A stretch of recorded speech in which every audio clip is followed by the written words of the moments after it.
Hey guys, Steven here, Fanatic Perspective.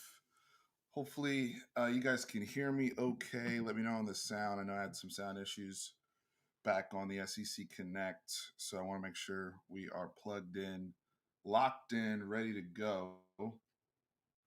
Ball is right around the corner. So just let me know if you guys are good on sound. I'm just trying to make sure I'm not too low. Um, and I'm coming through clearly on the mic. Let's see. So, um, I am excited. We got special going on here, and want to talk about some of the more important guys, right? In terms of guys we gotta have it from. I put two of them in the thumbnail that are pretty obvious to me. There could be some guys that we talk about that are depth plays. And then the rest, we're just going to have some barbershop talk, right, in the comments and just talk with you guys what's on everybody's minds as we get into get into the season, right? Colorado State right around the corner, starting to get into some Colorado. We do have a football game before we play Michigan, which is I think everybody has that top of mind. What's up, Trey? What's up, Nick on par? Appreciate y'all coming in. Make sure you hit the like button as well and subscribe the whole bit. Really, really appreciate it. Corey Peacock, welcome, welcome. What's going on?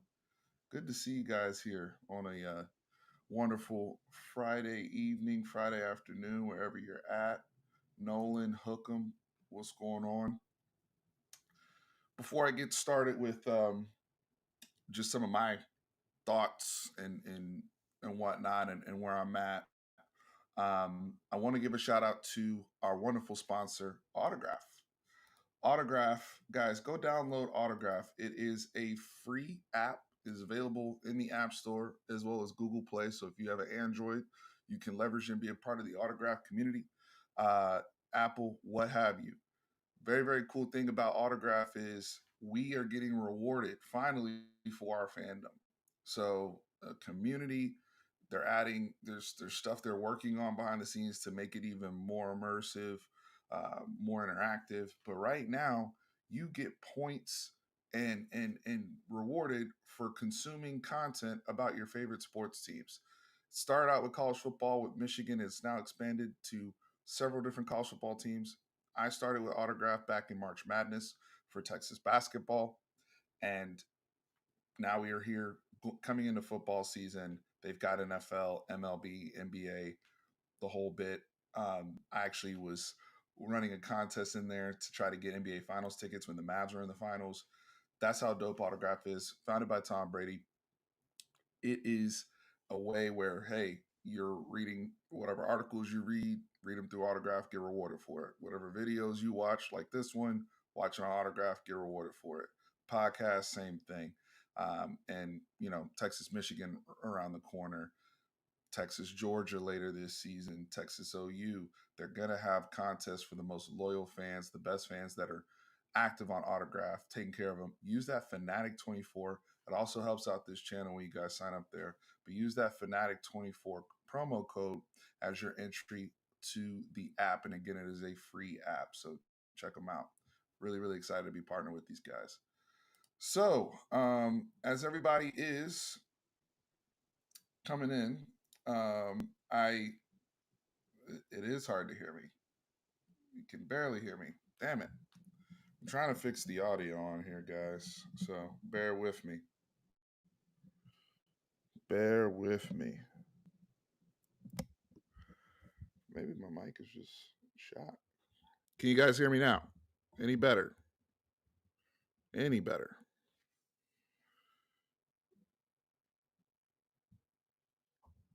Any better on the audio? Or is it still barely coming through? You guys said you can hear me fine? Okay. Yeah, I'm trying to. I'm gonna have to get it. I'm gonna probably have to switch mics. But we'll just deal with it.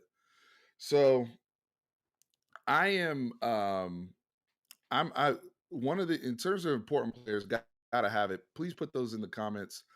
For me, we're replacing, and I don't know if anybody saw the Byron Murphy rookie thing, but it just made me miss um, what we have in terms of the sure things with Tavondre Sweat and Byron Murphy in the middle, and really setting the tone and character for the football team from a physicality, from a no middle standpoint. We had an All American linebacker behind them in Jalen Ford. So those aspects, right? We know we got with Anthony Hill and he came on as a freshman, but I'm looking at, and the two people I said put in the thumbnail, Alfred Collins, Vernon Broughton, said you can't hear a damn thing? Really? Some people are saying they can hear me. Some saying my levels are now looking better. So I don't know. But anyway, Alfred Collins, Vernon Broughton, what they bring to the table, they've been here for a long time, both highly regarded recruits when they got here, especially Alfred, up to what, 320, 325 pounds. Vernon Broughton, the development he's made with his body. Um, I want to at least get eight some, what percentage do we need to get from those guys? I'm not asking them to be Tavondre Sweat, defensive lineman of the year, best defensive lineman in the country. But for Alfred's sake, who would have been drafted last year, just by the way, the NFL loves him, the athleticism that he has at his size, the positional versatility that he brings to the table. But in terms of production for us, in terms of winning football games, in terms of this defense maintaining their reputation with what PK put together last year, stopping the run and forcing people to throw the football against us, can we get that consistency? Can we get interior pass rush from those guys? The guys that we have behind them, the Jermaine Lolays, the Bill Nortons, the Taveas, the Sadir Mitchells. That's a who can step up and be a part of that rotation to help those guys, right? Um, very, very, very, very important players for in my opinion, especially helping David Benda and Anthony Hill being able to survey, being able to hunt. Um, we know that they're getting good reps and good bump because the offensive line depth is dope. So from a practice standpoint, um, they're able to really get that work in, right? But I want to, the sure thing that we had last year with those guys, we got to see that production. And the thing especially with Bo Davis, right? Him moving on, Coach Baker being in there, Johnny Nansen being in here for Jeff Choate. These are things that I think we're excited in terms of what we know about these guys and what they'll bring to the table and maybe what they can potentially enhance on our defense. But it's questions, right? Because Bo was that guy. So um curious about what you guys are here talking about. So let's see. Do. We're the only ones questioning.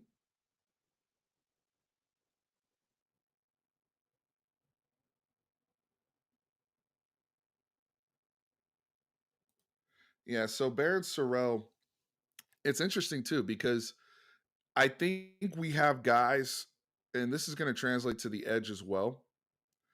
But I think we have guys who, depending on who we play, are going to be fitting for different matchups.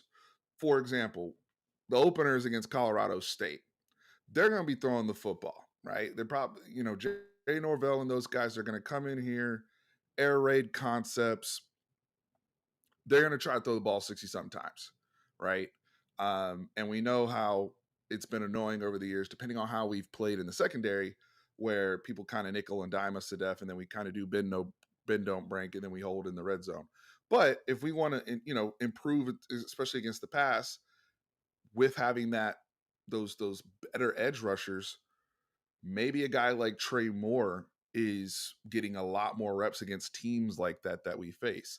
Maybe Trey Moore is getting reps against some of these variant shoot teams that like to get a little bit more explosive down the field. I know against Michigan, Barron Sorrell's we're going to need him, right? Because they're going to play phone booth football, different type of style. They're going to come out 21 person or 12 personnel, right? Those big tight ends, right?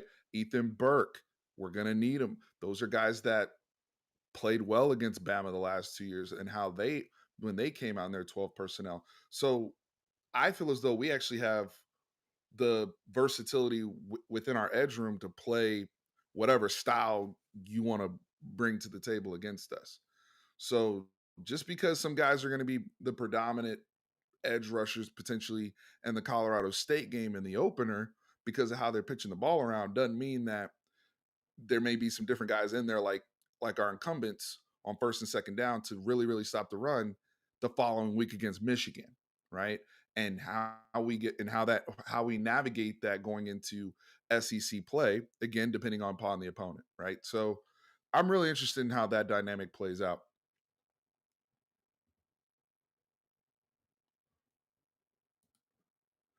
Nick on par. I think we're eventually going to get to the point where we get the benefit of the doubt. Uh, just having another good season and getting to the playoffs again. These schools that you mentioned, Oregon, OU, Ohio State, Alabama. I mean, let's be real. Over the last 10 years, they've been more consistent than we have been. But we should be getting a little bit more benefit of the doubt just because of what we did last year and what we returned and incorporating those guys. I mean, a lot of the guys we brought in, even on the offensive side, is more of a reload situation than a rebuild.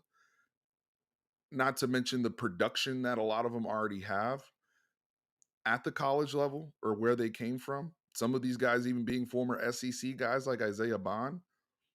But you know how it goes. Right? You know, let's take Ohio State for example. Are we sure that Will Howard's going to be a rock star at quarterback for Ohio State next year and give them what they need and give them that upgrade over Kyle McCord? Are we 100% positive about that? Because they seem to get the benefit of the doubt there. I like what they got with Judkins at running back in there, right? And they still have Travion. So they're going to have a really dynamic run game. They got Jeremiah Smith at receiver, but like I have questions about Will Howard from what I saw at Kansas State. It's good quarterback, but there's questions, right? But you know, I'm with you. We seem to get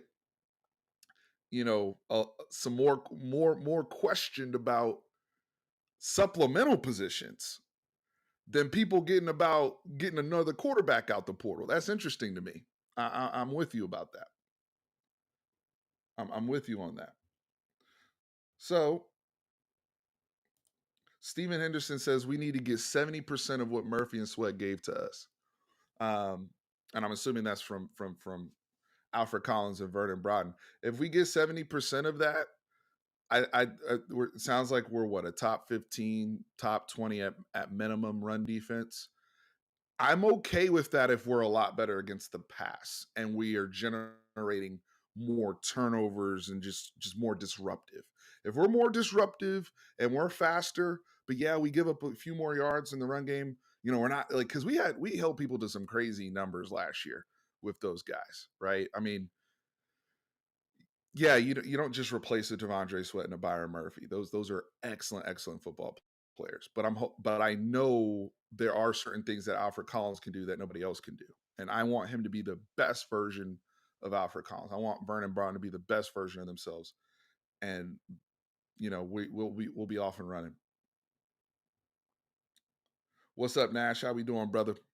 Almost here, brother. Almost here.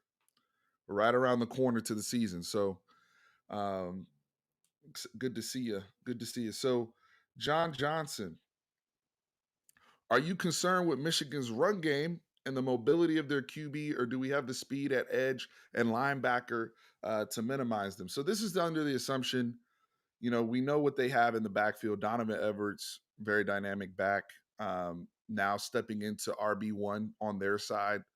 Obviously, they have Blake Corum, who held it down there at Michigan for the last couple of years behind that massive offensive line. Regardless of who Michigan sent to the league on the line, I'm assuming that Michigan's going to be dominant. Sharon Moore is still there as their coach. That's their that's the identity of their program. I don't think that's just going away in the offseason, regardless of who's there. And watching them in the spring game, that definitely seems to be their MO, especially with those tight ends banging in 12 personnel. So I don't expect that to change. Now, Alex Orji in there at QB and the dynamic ability that he brings with his legs, there are going to be a lot of similarities with what we saw going into Tuscaloosa, having to face a young Jalen Milrow at the time, right? And this isn't the Jalen Milrow that we saw grow and develop at the end of the season going through SEC play, but the Jalen Milrow that we saw that we were able to confuse, right, and get some turnovers off him. Thank you, Jade Barron and and Bug. So I'm looking at this from a standpoint of, again, my defensive tackles have to hold up, but we have the speed. I think we're actually faster um, at the levels of the defense to handle that even better with some of the stuff that they may do with Alex Orji in the run game. Um, but at the end of the day, we still have to be technically sound. With some of the young guys that we have that are that we're going to have to rely on for snaps. Throughout that football game, because it's going to be a very, very physical football game, very, very physical football game. And the thing is, Colorado State is not really the opponent that's going to get us ready for that. Like I said, they're going to come in here for more finesse. It's going to be really, really hot, by the way, 2:30 kickoff, and they're going to try to throw the ball 60 times. That's what they're going to do, especially with those receivers. So we really won't know until we get to week 2. Now, the good thing is, one of the themes of camp has just been physicality, right? And they haven't shied away from hitting, even with the injuries. They want to make their brand physicality, they want to make their brand speed, and they want to make their brand disruptive and causing chaos and turnovers. And I think the thing that's encouraging, and it goes back to what, shout out to Unfiltered Talk, Vashawn and Chris, PK finally having the edges that he really, really wants to make this defense work, right? Not just Baron Sorrell and Ethan, but the whole room, right? The depth behind them, the different chess pieces that he has, depending on the matchups. I think that's going to make a big difference for him um, as he, plays chess against Sharon Moore week 2 when we go up to Ann Arbor.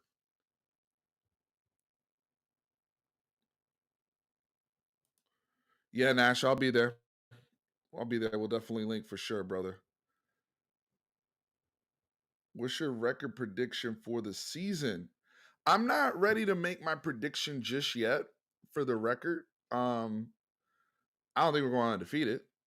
I'm gonna just say that. I mean, but um, I do think we will make the playoffs. I'm trying to think. Hey, where do we fall? Make in terms of do we make the SEC championship game, things of that sort. Where do I see some traps? Matchup wise, who can give us problems? We have a lot of talent, and we should be able to adjust to anything. But you know, this is a really good league we're about to play in, and there's some teams historically that we haven't played our best football against. OU being one of them, by the way. We haven't played our best football. I mean, the 49-0 game aside, I mean, just you think about under Sark, I mean, we haven't played complete football going back to 2021. We've had big ass flashes, huge quarters, huge halves, but have we played complete, B plus and above football against OU, taking away the 49-0 game? No, right? We did not play well at all last year, and I know I think a lot of you guys feel this way. If we had played up to the standard that we pretty much showed most of the season, if we had taken that same energy and focus that we had at Tuscaloosa and to Dallas that weekend, and were buttoned up and had a sense of urgency and care about taking care of the football, I think we handled that football game potentially comfortably, right? I mean, we were up 30-27 with a minute 13 left when OU got the ball back and Dylan Gabriel went down and scored. Credit to them. But even despite all that, we still took the lead and we didn't play good football that day. So, but that's been a recurring theme with Texas. So I need to see us play good ball when we go to Dallas. I don't Georgia game aside the following week. I mean, it's a rivalry, right? So some of this is not even about talent or should we beat this team on paper or who we're favored against. It's just looking at the last few times for whatever reason we have not like think about the two games we played against Bama. We go against Nick Saban, right? Even the game we lost in Austin, we were dialed in. I didn't see a whole bunch of foolishness, mistakes, right? Lack of execution on certain things, missing guys, missing tackles. We weren't perfect, right? Jameer Gibbs, had some moments in that game in Austin. Jay stepped off, but for the most part, we were buttoned up, right, on both sides, especially before Quinn went down that first year. Second year, we know how we were locked in, and we finished the game with a crazy level of physicality and focus. It takes focus and execution to go 7 minutes and close on somebody. But I didn't see that same locked in energy and focus in Dallas. So and I hate saying it that way, but it's the truth, in my opinion. So I gotta see us play good ball, right? Like win or like just execution wise. But the thing about this year, especially in the SEC, is everybody has a tough slate. Now, some easier than others. Missouri has probably, you look at teams like Missouri, they have a pretty lighter slate where they got one or two games, and if they lock in, they could probably go 10-2 or 11-1, honestly, with how light their schedule is. But some of these other teams in the SEC, like Georgia has a very difficult schedule. They open with Clemson. They got some wars before they even come to Austin to play us. And they got wars after us. And Georgia's been kind of getting by on some light schedules the last couple years. Great football team, not taking anything away from them, not taking anything away from Kirby Smart, the success he's had, going to back national champs. I mean, that's incredible. But the schedule wasn't crazy, especially last year when they went 13-1 and lost to Bama in the SEC championship game, right? So context is a lot here when we look at this and break it all down.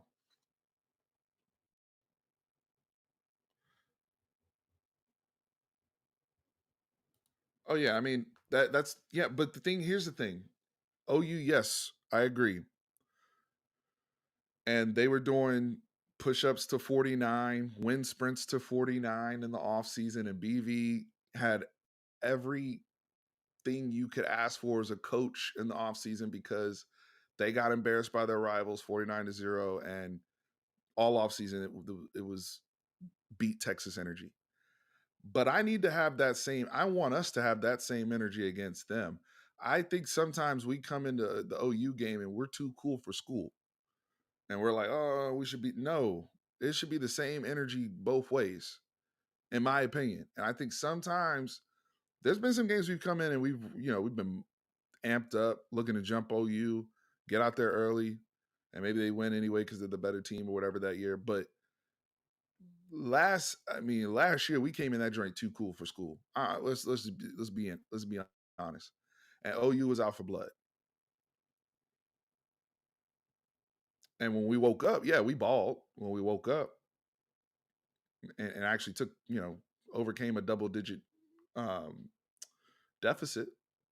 But that's not being locked in for your rival, especially when you're a playoff team last year. That's not being locked in. Quinn year 3 should. Oh yeah, I mean I've been look, you're preaching to the choir. I've been all over that, right? I mean That's what Sark does. That's a Sark special, right? When he has that quarterback in his offense, and I'm hoping that this is the beginning of something really, really special at Texas, especially the encouraging things we're hearing about Trey Owens and practice and his development. When you have these quarterbacks in the incubator for year over year over year, running the the complex scheme that we run, but also a scheme that's rewarding when it is mastered, it means something. So, and I think that's positive pressure on Quinn, by the way, in the quarterback room. He can't suck. He's got Arch behind him. Trey, like these are good arms behind pushing him on a daily basis, and that's how I want it. Right? You don't want to have a guy in there that's talented, and then there's nobody behind him to push him. There's no respect in the quarterback room when they're watching film and breaking each other down and seeing each other throw. Learning from each other. That's what made that USC team in the 2000s under Pete Carroll special, with starting with Carson Palmer and Matt Castle, Matt Leinart, Mark Sanchez. They had a very strong quarterback room and development system that I want to mimic that here at Texas.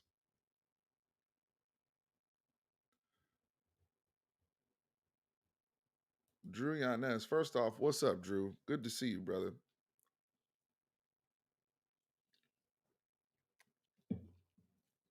Good to see you. Good to see you. What do you think about the meetings? What do you think the meetings between the ADs is A&M and Texas? I don't know. I mean, I think probably if they want to move the game back to Thanksgiving, is my guess. It's not going to be a neutral site game. That's a no. I've heard that from both sides, from the A&M people and the Texas people. It's not. It's going to be, and it should be home and home. It shouldn't move to anything. It should be a home and home game. I personally prefer it on Friday, on Black Friday, uh, just because Thanksgiving is already cluttered with my Cowboys and all that other stuff going on. And I think I really feel like the NFL dominates that day. But I think Friday is just a great spot to be a standalone for Texas and Texas A&M, um, and not having the noise of Thanksgiving. But that's just me. But I think they are having that conversation.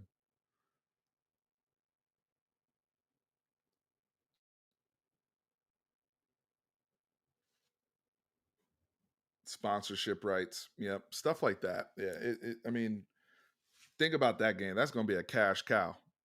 That's going to be a cash cow.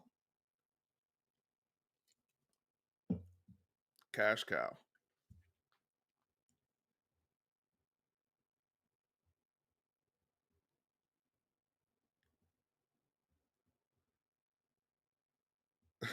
Nash wants it. You want it on Thanksgiving for family members' sake, for tears. I don't know. I like it. I like it on that Friday. I don't mind it. I, I don't mind it. I know. I mean, I don't know. But that's also me as a Cowboys fan. Because now, not that it would conflict because the Cowboys game is in the afternoon, and this would essentially be a night game, right? It would always be a night game, so they wouldn't conflict. But we also know the NFL does. They now have that third night game, um, as well. So I my vote is Friday, but I'm just glad it's back. That's the most important thing. Whether it's on Thanksgiving or Black Friday, the fact that we're actually playing each other is what matters the most. So that's what I'm excited about. That's what I'm fired about. Well, we got an interesting comment here. I feel Quinn has reached his ceiling. He's a good quarterback and can lead us to a championship. I think Arch takes this offense to a whole new level. I respect that. I mean, um, I think that Quinn has immense potential and talent. I don't think he's reached. I don't think he's been remotely close. Uh, I don't think he's remotely close to his ceiling. The question is, does he get to that? So I look at it this way: like you have a ceiling as a college QB, and then obviously because if you're really good, you're going to be playing quarterback into your mid 30s present day, right? So, but in terms of that high level, all American Heisman level type play, like at that college level where you really have a master level understanding of the offense that you're running, you clearly are locked in with your guys, and you're able to flip games, just on will. I don't think he's reached that ceiling. I think he's been a very good player. I think the first year with Bijan and Roshan and those guys, he showed some arm talent ability, but later in the year we really just leaned on the run game to get us by. Last year, we threw for the most yards in school history as a team, and I think he made a lot of improvement last year that I saw. I actually saw him, in my opinion, improve throughout the season. But I think we've also seen different versions of Quinn, and I think that's the key is consistency. Because let me football. The guy that you saw play quarterback in Tuscaloosa, what? How would you grade that quarterback versus, let's say, the guy that was the first half of OU or the guy that went against Wyoming? Like those are different versions of a player, right? Uh, so if I get that guy that went to Tuscaloosa and was out there against some of the most talented guys, future NFL guys, and held his own and was running his team, I just need that more consistently, regardless of opponent.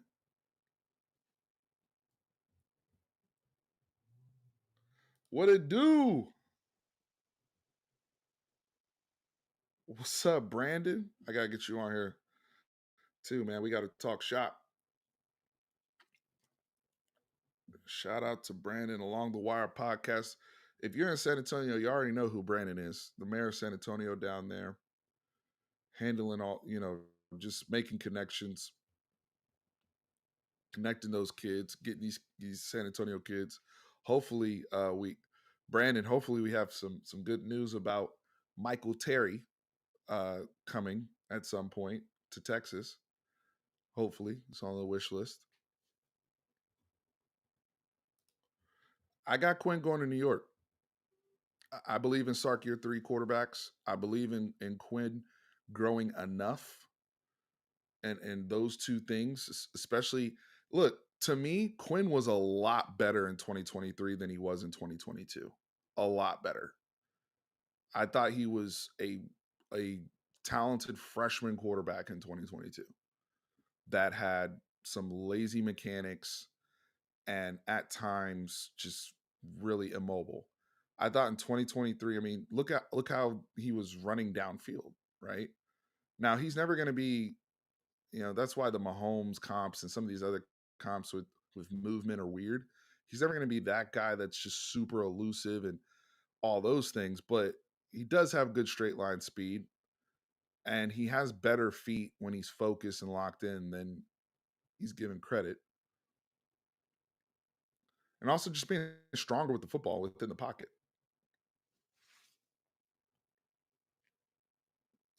Quinn's the most important player, right? I mean, just in terms of where we're at. I talked about Alfred Collins and Vernon Broughton, their importance, their development, where they're at. I think it's important for Kenny Baker to get off to a good start. I think it's important for recruiting to show that, hey, we're still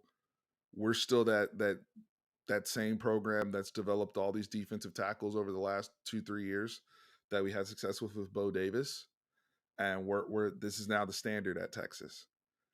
Uh, let's see other important guys. I have one. Another very very important player I have. Gunnar Helm. We've talked a lot about the new receivers coming in. We've talked a lot about the running backs and, Jaden Blue taking over as RB1 outright. The guys that have gone down. We've talked about the returning talent on the offensive line. To me, Gunnar Helm A is replacing an NFL player in Jatavian Sanders, now of the Carolina Panthers, a guy who was one of the best tight ends in the country, a guy who was a downfield threat for us, a guy who was one of Quinn's favorite targets, and a guy that was a matchup nightmare. Gunnar Helm, but well, I think he got mislabeled by some fans as the blocking tight end because he wasn't Jatavian Sanders, but Gunnar Helm came in here as a receiving tight end or as a receiving threat. And when you look at people that have actually caught the ball from Quinn, he's up there in terms of remaining receptions, right? Especially that are healthy now. I look at him just as from a football player blocking all around tight end play. And I know we got Amari Niblack in here. I know Jordan Washington is growing. Shout out to Juan Davis and what he's doing, helping us out in the running back room as well. But Gunnar Helm, we need that production in that middle of the field, that safety blanket for Quinn.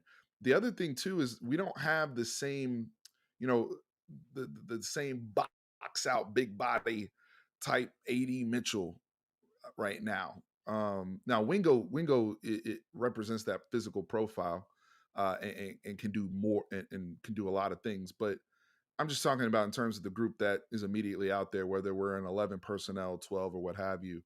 Gunnar Helm's going to be that guy out there. And tight end has always been a critical part of Steve Sarkisian's offense.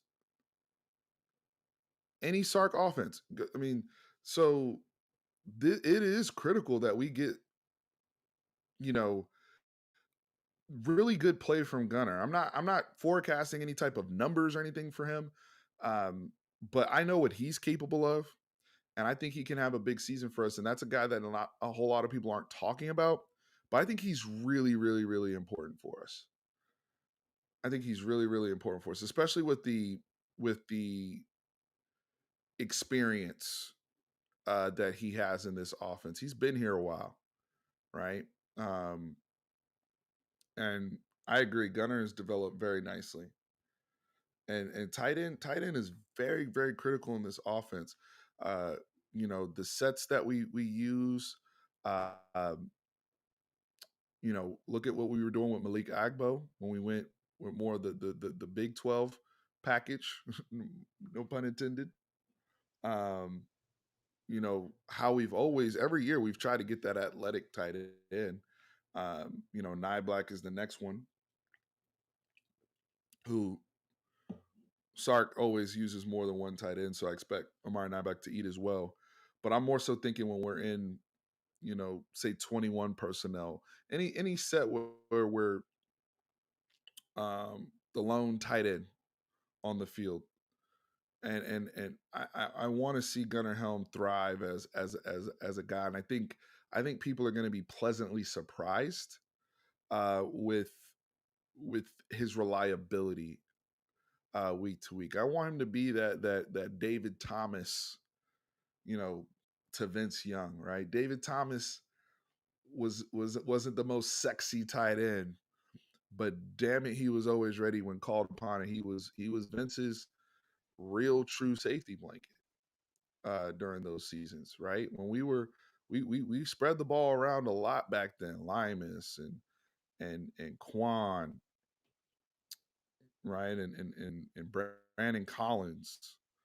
But David Thomas, I remember David Thomas catching a ball against A&M and going 60 something, 60, 70 yards to open the A&M game. I think it was 04 when we were in College Station. He was just freaking clutch. What he did down the stretch in the national championship game. So that's what I look for, especially if Quinn is going to be making the strides that we expect him to make, and having a better command in terms of the middle of the field and really moving the chains, exploiting a defense, dictating linebackers, the things we want to see him grow with. Gunnar Helm's going to be a part of that, right? So I want to see that development from him, and I'm excited for the opportunity that he and Amari Niblack will have. That to me is an important, very, very important unsung player. The receivers are going to ball. It's more of a question of who's playing and who's out there and who's consistent. But the receivers are going to ball. I don't worry about receiver play under Steve.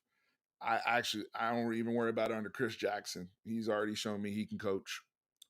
Um, but the tight ends and Jeff Banks is, he's one of them ones too as a coach. Don't get it twisted. But I just don't see people. I don't think people understand how important the tight end is in Sark's offense. That's all I'm going to say. Yeah, Gunnar Helm will block for sure, but he's playing more snaps. He's playing more snaps, right? Um, he got to sneak by in that complimentary role because there was so much attention on other guys, and he got some. He had the touchdown on, I think it was on a 4th and 2 against OU in the Cotton Bowl where he was wide open, naked. But now it's more of, hey, I'm gonna need you. Your snap count's probably gonna triple, right? So from a conditioning standpoint as well, right, in terms of the usage, because it's being a weapon. It's taking away those guys in the middle, whether you get the football or not. Where the tight end lines up. Remember how we lined up Jatavian all over the place, right?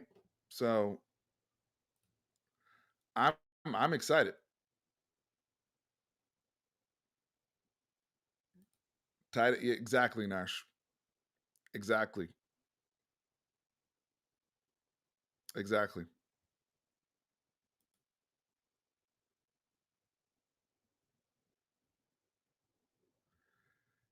And that's another reason why I'm not necessarily predicting numbers and volume. It's more of when and where, right? And scenario. I think he's going to be a guy like a third down, you know, red zone, um, move the chains, right? Critical. He may not catch if we're playing. Now we don't. There's not a whole lot of teams on the schedule that I would even say are lesser teams or anything like that. But if we're playing somebody that's not that great, he may only catch 1 or 2 balls that day. But this is a guy that may end up being critical and have 6 catches for 60 yards and a touchdown against Georgia, right? Because we need it. So it's critical. Quinn will have a lot of mouths to feed, but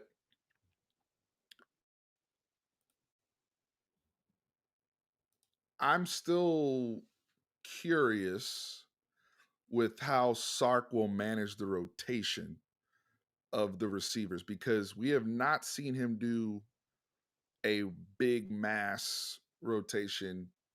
He's had his guys here at Texas. This is the first year where even Sark came here and we spammed Xavier Worthy year one, right? No doubt about it.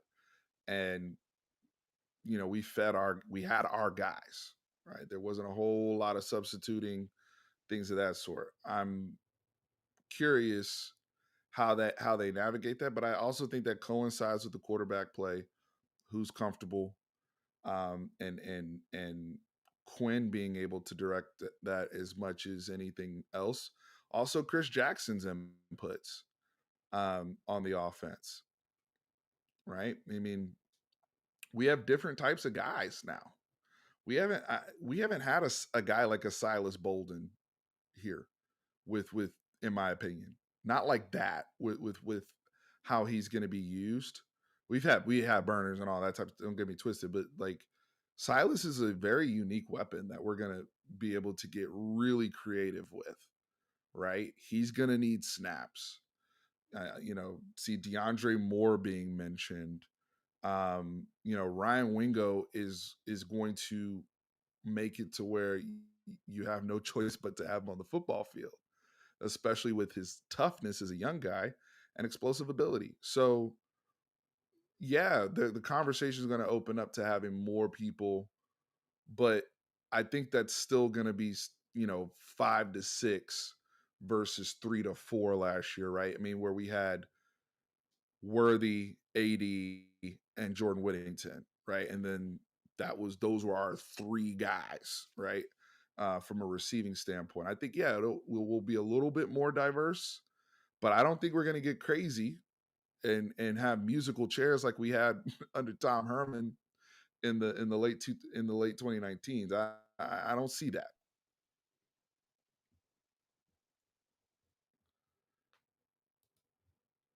No, I think DeAndre Moore is really good though. He's not. I think he'll play some snaps in the slot and be helpful for us. But again, where does he fit in terms of the snap count and opportunities he gets? But every time I've seen the brother play football, he's been outstanding. And I thought he had an outstanding spring, and we've heard nothing but good things about him. But that's how competitive that room is.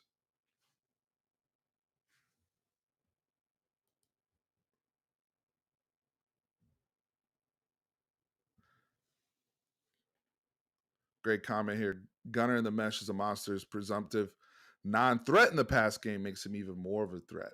That's why he got naked a few times downfield, right? Because you know we have all these other people that and I think that can happen. Hey, we got Silas Bolden over here, we got Matthew Golden over here, and meanwhile Gunner's just cruising down the seam, and the safety's like, oh shit, there's 85, and it's too late, right? So that'd be dope.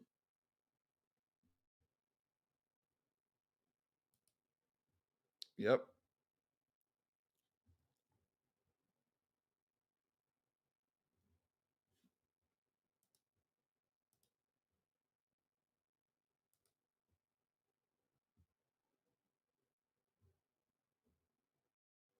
Okay, I see him. I see him here, Nash. About I'll get to some of those numbers. Thank you. Yeah, Sark will only rotate as much as the receiver room allows it. You must know the route tree and execute 100%. 100%. And here's the thing: we're running a grown up offense.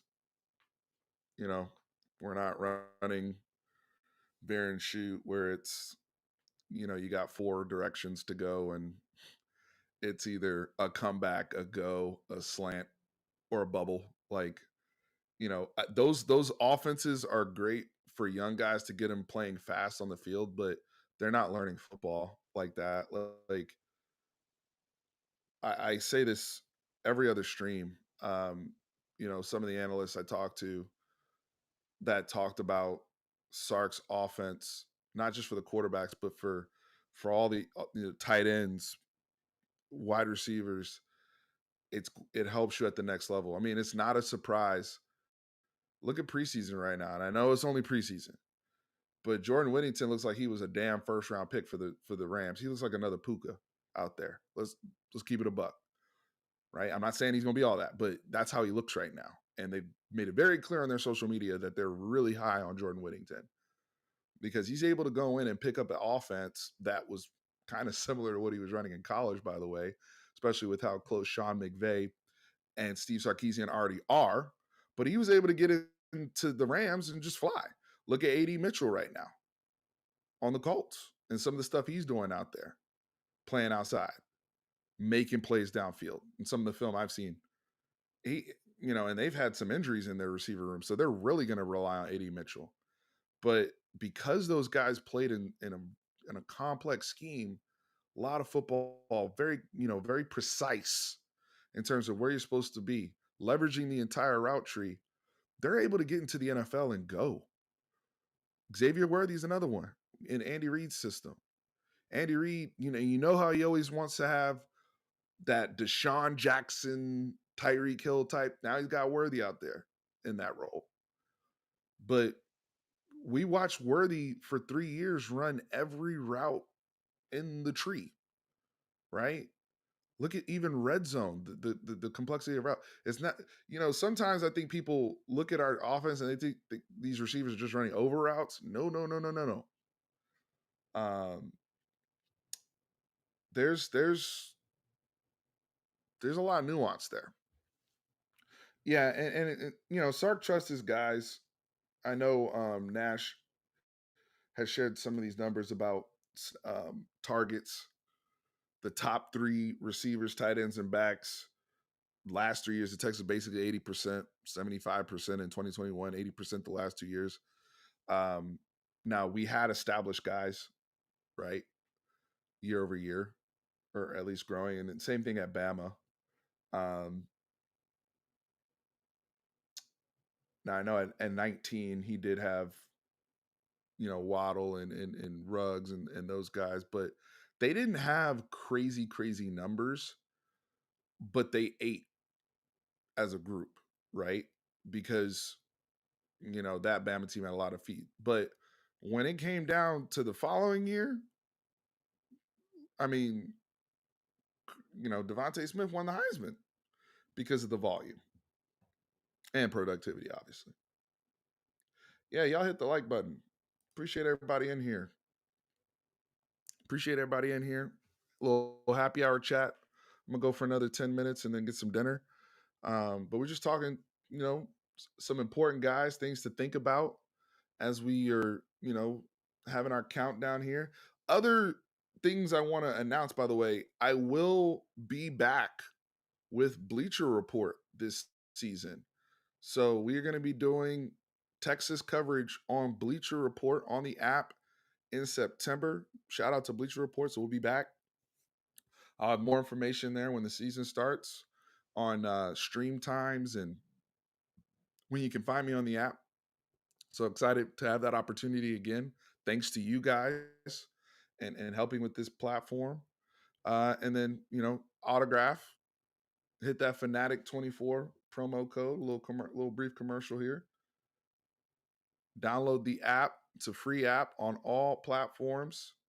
It helps support this channel and it's beneficial to you guys leveraging all of the cool features in that community. I just saw some stuff from Surly Horns in there. Unfiltered talk that Brad Kellner and them do. All those things are on there. It's a great forum. And now they've expanded to NFL, MLB, the whole bit. So, check out Autograph and, hook the brother up.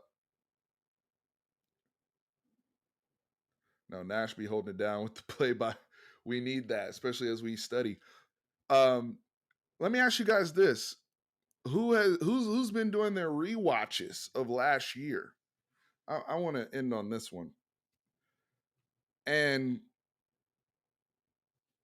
what are some of your, if you've been rewatching any of the football games, whether it was the playoff game, whether it was the Bama game, whether it was the OU game, whether it was the Tech game, whether it was Oklahoma State, and I know it was our last year in the Big 12, and there's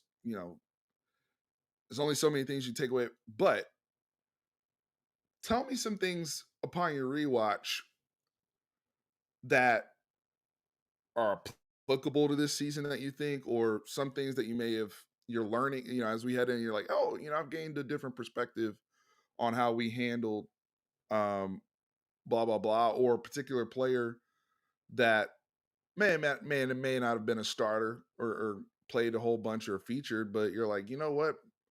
I see so-and-so standing out, right? In this season. So I see a lot of people been doing their rewatch.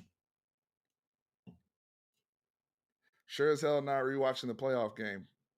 Hey, we gotta turn that into a learning experience though. We can't let that sting that much. Right?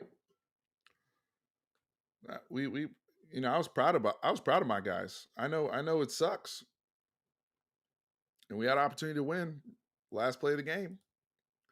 But there's a lot in that game, football wise, that we can take away and learn from, good and bad, that looks like what we, the season, right? I mean, I think the down the stretch, the strides we made against Tech and Oklahoma State, some of the things we did offensively can translate into this season, especially with the growth of the quarterback.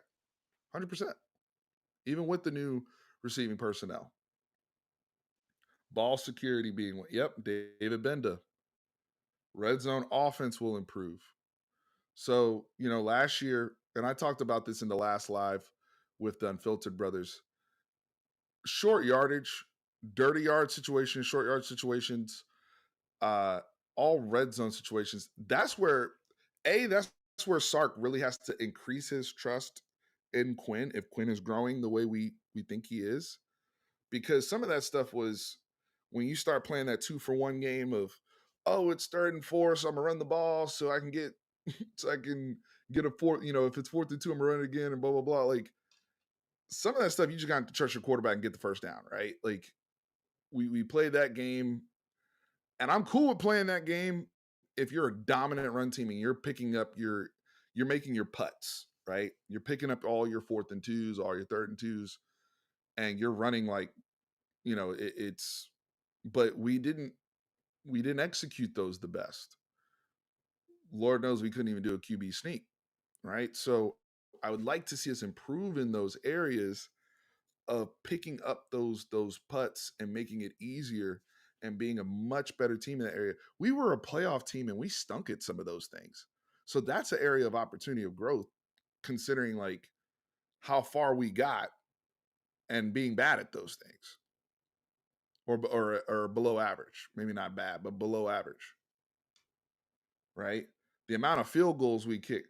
Somebody last chat said we about to make Burt Auburn the all-time leading scorer if he's not, or he might already be there. I don't know, but we about just off of red zone inefficiencies, right?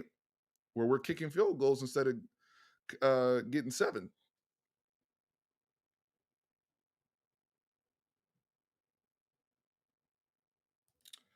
Yeah, I mean all that stuff in the red area, as Sark calls it, the whip routes by Worthy.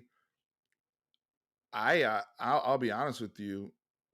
When I look back, I think the one thing we also missed on was just using Jatavian as a weapon in the red zone. I don't. I'm really curious to look at how many targets he got in the end zone, especially last year. I think he only had like 2 touchdowns last year. As good as he was, right? Especially between the 20s, we used him hella between the 20s. But I mean, you look at when Jatavian was at Denton Ryan, he used to be the throw the hand up guy, basketball, throw a fade, go get it. You either got a backer or a safety on you. They ain't gonna jump with you, big fella. Um, I'd like to see us incorporate some of those things. I mean, we threw a fade in the spring game to Ryan Wingo that he caught. He's got that basketball player type stuff. So I'd like to see us leverage that.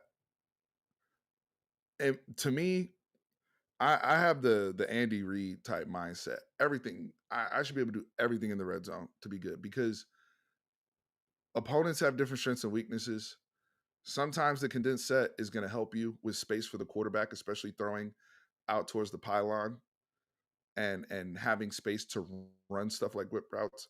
And then sometimes you go up against the OU where they're shooting gaps like crazy and you got to spread them out and get people out the box. You should be able to do both. Sometimes you got to do the read option, right? I mean, that's why Quinn had 5 rushing touchdowns last year. And sometimes you got to be able to smash the ball in phone booth wise. I want to be able to do everything. We have the personnel to do it.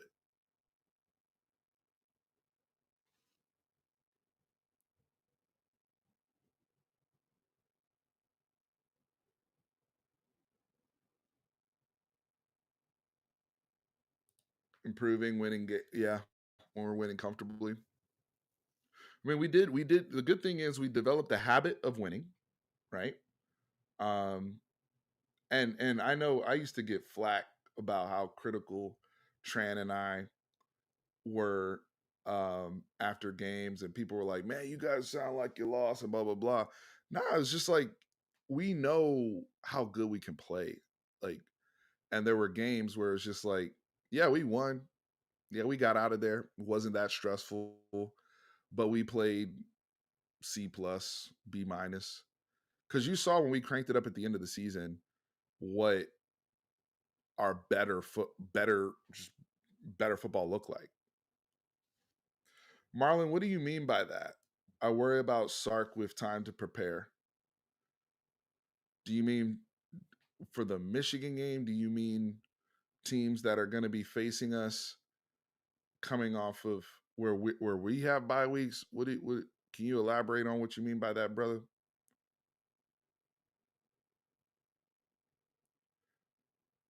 I do know that the Kentucky game, which uh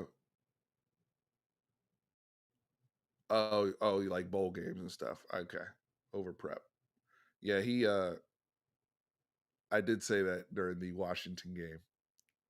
Sometimes we got to scrap the first 15 and just get right into it. Like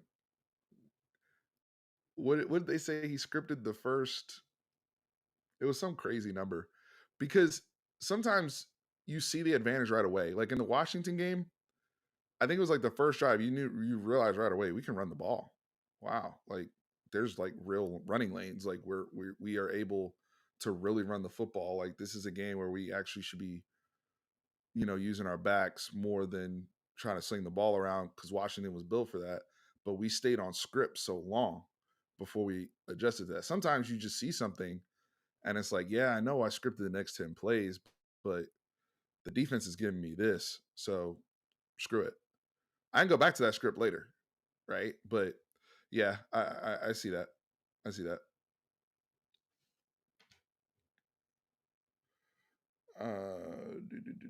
Do.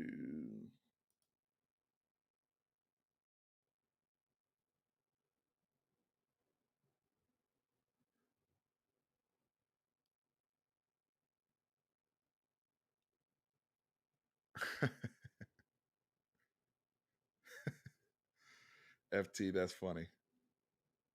I want Burt Auburn to kick a game-winning field goal at Auburn. Shout out to Burt. We got nothing but we always got good kicking.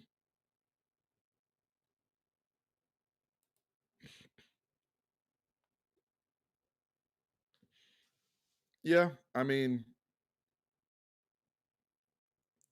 maybe. I know Washington was banged up quite a bit after the Oregon game against Pac-12, but that's the way football is designed. Now, the layoff time is not going to be the same now that we're in the 12-team playoff system. So maybe that helps keep a little bit momentum better, moving forward. But um, I don't. I hear what you're saying, Alan, but both teams had the same amount of time, right? And Washington, out of respect to them and Kalen DeBoer, they came in that game on what, a 20 game win streak, right? So they had they won the game. I don't I don't have excuses to make about that. I mean, we had our opportunities. They took advantage of theirs. Both, and at the end of the day, like those were two excellent football teams. I mean, we sent hella people to the league last year. What, 11 guys, something like that, in the NFL draft. Washington had like 5 people picked in the top 100. Right? I mean, that quarterback and those pass catchers, those are guys that are, have NFL expectations this season. Some of them. So we played a really good football team.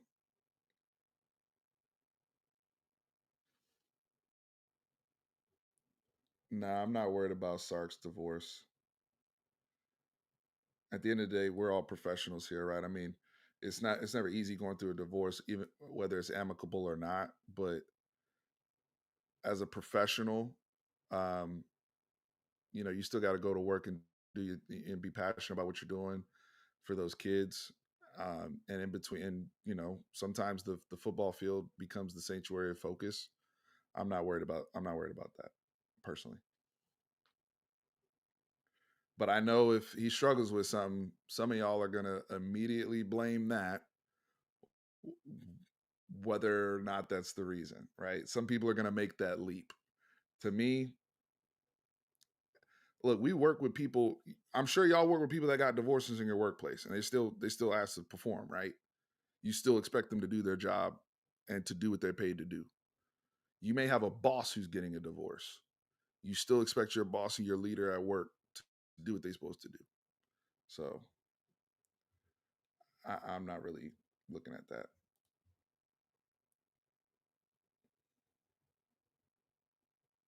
that. I'm blaming Quinn. This fan base in Quinn is funny.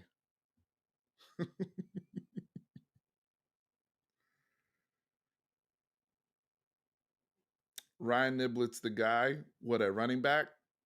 You want to see Niblett?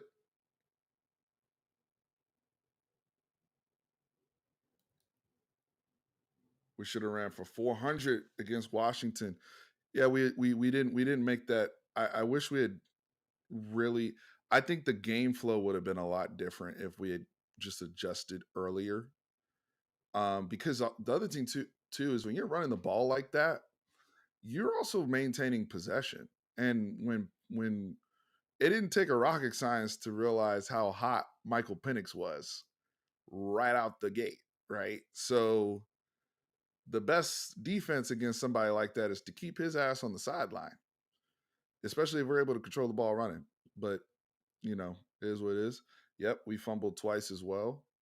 One of those fumbles was the Jaden Blue fumble. He was just, that was him trying to do way too much after a big play, right? Like some of those things are just correctable, and that's part of playing football, right? We've all anybody that's played football before, you've been there, part of your journey of learning as a player. But he was trying to make a play, right? I'm not going to kill the kid for that, but ball security is ball security. And that's where trust comes in of, well, if I'm running with young guys, are they going to try to do too much fighting for extra yards? Even Baxter's, he was fighting for extra yards. So I'm not, look, they were also my two of my best football players that day, and fought for their right to party. But, you know, those were costly.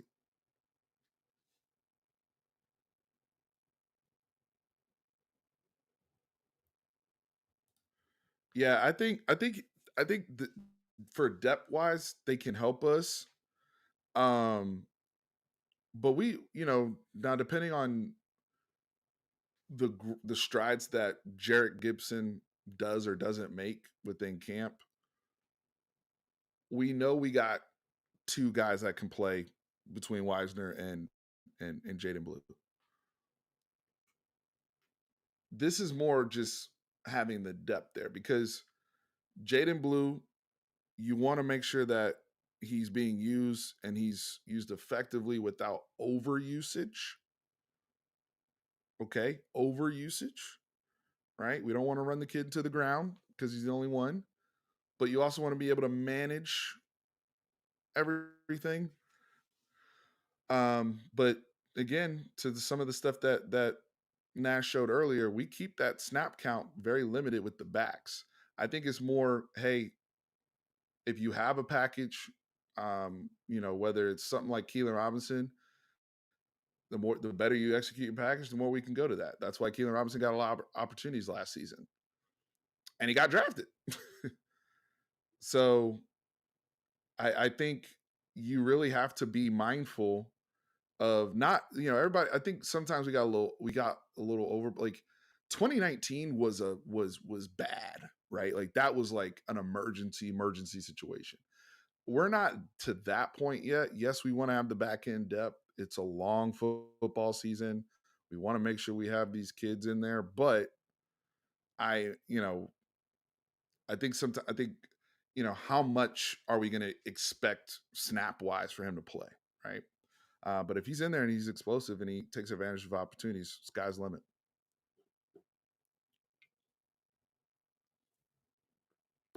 Guys, make sure you hit that like button. I appreciate everybody coming in to the chat. Let me check my comms here.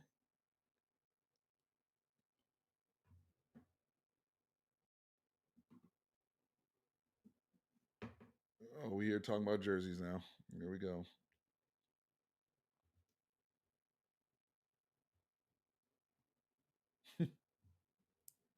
How do we always get to the jerseys?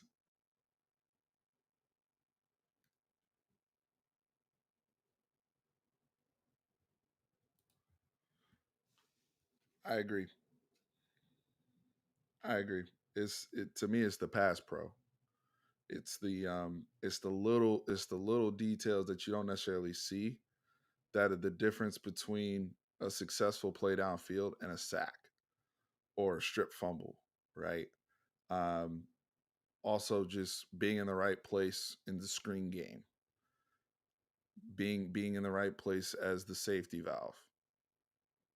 So, these things are critical. Um, and having that trust. Like even Jaden Blue, like Jaden Blue's he's gonna have to be counted on to be a reliable and consistent pass protector. He's gonna have to show that. There's no you don't have there's no sexy stats for that. You see it on the film, whether when you're watching the game. When you're watching the game, you can tell whether or not the back knows where he's going, who he's picking up, communication wise. If he hears the adjusted calls, right? Not being goofy and stepping on the back ankle of a lineman when somebody's coming through a particular hole, or if he has to stretch out and help or chip somebody on the way out the backfield physically. Those are the little details that coaches look for whether or not somebody gets playing time, because this is hell of important in the game.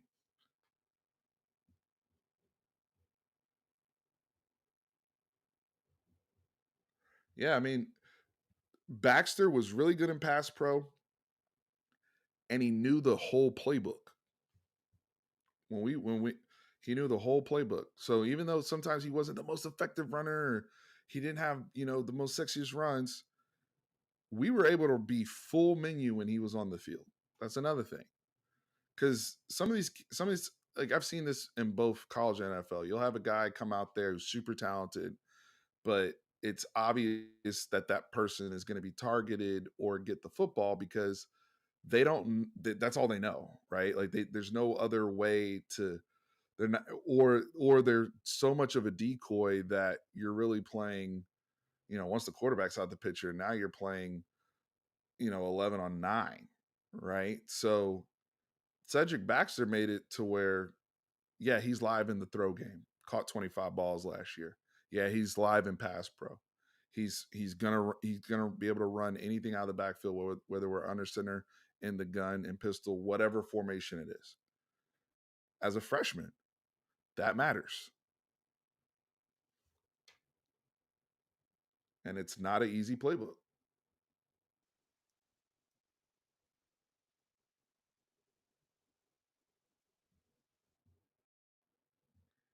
So, guys, this is really good conversation. I really appreciate everybody coming in and just being lively here in the chat. Um, like I said, just few closing announcements.